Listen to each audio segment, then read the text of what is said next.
Okay, now that we have the kind of clickbait, the clickbait title out of the way, I'm going to say that no, it is not dead. But I do want to talk about in this video. I want to talk about digital painting because I think that that is a big part of God. This is a big part of everything. A big part of commissions, concept art, almost every kind of art, especially comic art.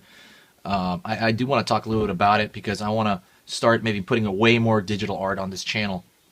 So I want to talk about kind of what it's used for lately and kind of what it was, kind of used for in the past. In the past, I mean, as a lot of you should know. By the way, I'm going to have this out as just to kind of do something while I'm talking. I don't really, just so you're not staring at a blank screen or just looking at me talk. I'm going to just kind of sketch around as I'm talking. Whew. So okay. Photoshop came around, I believe, as a kind of what it was for, what it sounded for was to edit photos. And I know, that kind of progressed into people using it for, actually painting digital images. And that became kind of the primary source of concept art, movie production art, and all of that. Also with comics too, right? I mean, there was new ways to do things, new ways to ink.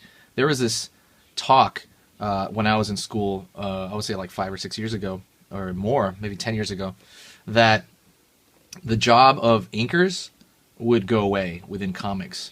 That was like always a thing that we would talk about because it sounded kind of interesting, and it's not true right now. You can tell. I mean, people still get paid to ink, and to kind of describe that, within a comic book, there's penciler, there's an inker, there's a writer, there's people who put up the letters, and letter art, all that stuff.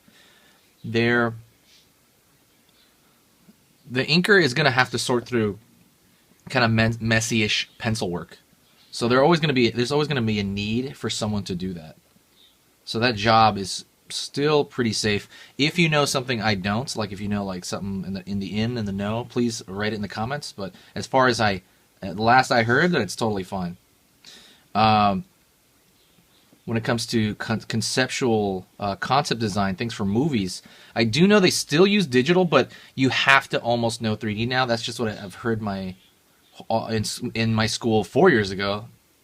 I consistently heard that you have to know 3D in order to kind of compete in the industry. You can still do concept art for small companies with purely digital art. And by the way, when I mean digital art, I'm talking about mostly Photoshop, maybe Painter, all that kind of stuff. Where you're doing two-dimensional imagery, but just kind of like like painting, like an equivalent to painting. I'm not talking about ZBrush, which is 3D.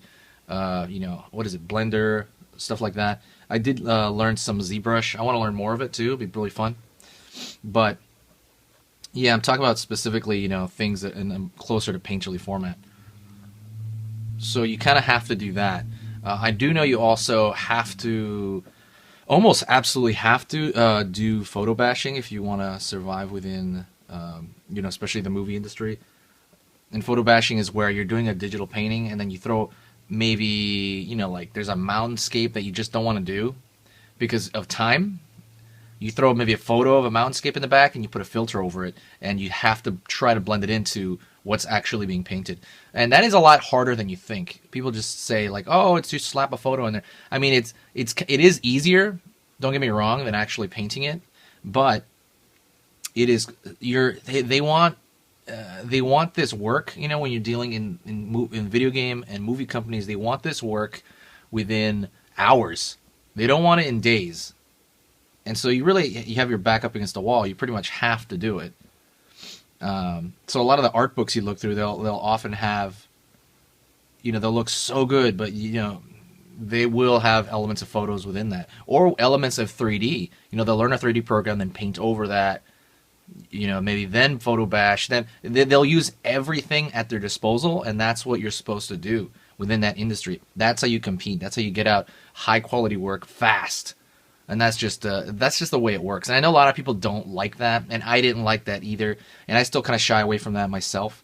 But it is what it is, and people that didn't adapt, didn't work anymore. So that is just the way it's going. I heard this new thing where almost a majority of it's 3D now. I don't know for a fact. I would have to hear someone else's thoughts that it's getting more and more 3D as it goes along. The short of the matter is, though, digital painting is pretty much as big as it's ever been. I think that will there will as far as I can tell, there is always going to be a necessity for that, unless something comes along and totally derails it. But I think that is a great way to do commissions. For example, let's go into that. When you do commissions and the person lives on the other side of the country and you don't want to have to mail some giant painting, you just do it digitally. You digitally paint it using Photoshop and a Wacom tablet. Wacom tablet. So, I mean, that's what I do. I don't like mailing, these acrylic paintings across. It's going to cost money and blah blah. It's going to be, hassle. What if it gets lost? What if it gets smashed or damaged? It's so much easier and quicker if you just do the whole thing digitally. Obviously, I'm forgetting excuse me. Obviously, I'm forgetting Illustrator, and there's a lot of different programs I'm forgetting. I'm just saying Photoshop because that's what I mostly use. Photoshop and occasionally Illustrator.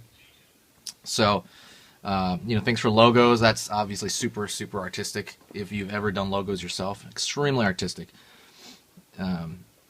Page layouts are an art in themselves. So the question, is digital art dead? Is such a, it's a question. The reason I labeled that is because someone asked me this, and of course it's not. If anything, it's bigger than ever, and it seems to be a permanent part of our culture. I think people thought it was going to be a fad, and I remember that very well. Not that I was really around.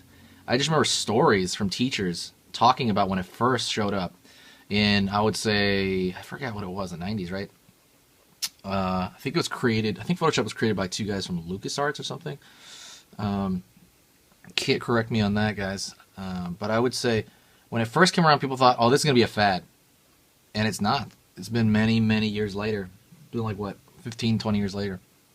And it's the way things are done in production. That's a big part of it. So, on comics, I mean, needless to say, yeah, majority the coloring is all digital.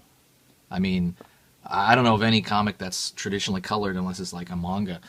If you guys know of one, let me know. That's really fascinating if they do that. I was gonna say, excluding stuff like Alex Ross, I know his stuff is gouache.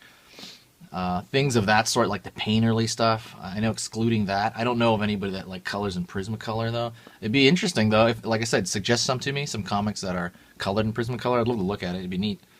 And that's pretty much it. That's my 2 cents. Hopefully it wasn't too jarbled for you.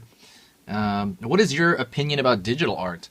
I know a lot of the people here like concept art, like that, fantasy art. What is your opinion about digital, like using the computer to do that? I want to hear it. Write in the comments below. And thanks a lot, guys. I'll see you next time.